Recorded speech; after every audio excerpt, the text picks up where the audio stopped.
Hi, Wednesday. For me, and coming out to my parents, it was really interesting. I think the best way to describe it is that they fully accept me, but they didn't fully understand me.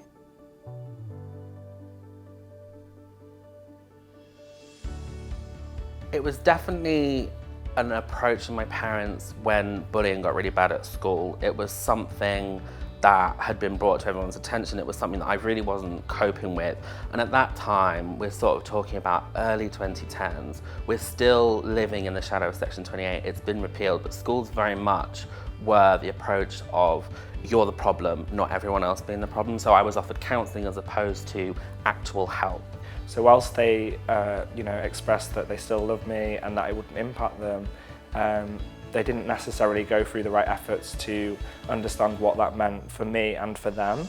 And so over time, I had to learn what my own identity meant, what those labels meant to me personally, so that I could educate them and bring them into the picture.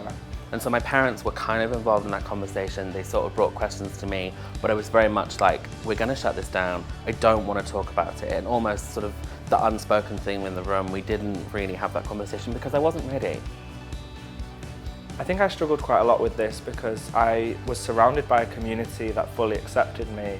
So I kind of felt invincible at times, like it wasn't gonna affect me and I wasn't gonna feel anxious or worried the second time round.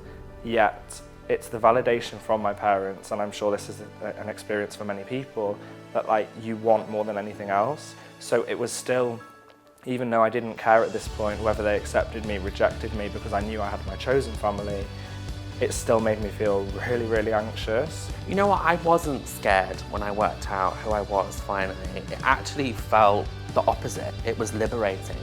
A weight lifted off my shoulders. Suddenly, everything that had been confusing, everything that had been a question, now made sense to me.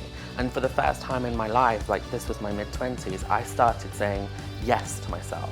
Everything that I thought, should I try, should I invest in, should I explore, became a yes, as opposed to, no I shouldn't, I should shut this down, I should try and be like everyone else. Coming out as non-binary, I was like, I've done this all before, I remember the messages, I remember speaking to people, this is gonna be easy. And I just remember sending the first message, I sent it to my boss, who is very, very supportive. And my whole body went into shutdown. I felt incredibly anxious. I took 2 days off work because I couldn't get out of bed. And it actually made me really unwell. And I couldn't believe that that was worse than the first time. And I think it was because it meant so much more to me and I needed it to go right. Charities like AKT are a massive, important part of the community because it's the gap between not knowing who you are, not knowing where to turn to support, and the things that fill your mind on dark days. Charities are the bridge. They stop that happening, they bring you back, they provide support, they show you that you're valid, they show you that you belong. And when an organisation is out there doing work for people like you and your community, it helps you see that you've got somewhere, you've got people, you've got community. Yeah, there are so many helplines. LGBT switchboard exists. I believe there is a trans switchboard also. Charities like Mermaids, charities like LGBT Foundation. There are endless lists of these charities and you can find them online really easily. At AKT, we hear stories like Ben and Spencer every day from across the country. And that's why we're here to provide an individualized service so that young people can move into independence at their own pace. We're very lucky to have had this relationship for a number of years. And it provides a financial donation to the charity, which is the equivalent almost of 2 of our caseworkers, so our frontline support. So it's really crucial for that emergency service and working directly with young people. It's really the heart of what we do. These charities and organisations, they're just so important to kind of have a shoulder to cry on or someone that just gets it. There's no judgment, there's no kind of pressure. You can just share or speak and be fully accepted and understood in that moment. And that's sometimes all you need. You just need that person to look at you and go, right, it's okay, I get it. Our mission is to support family life, no matter what that looks like.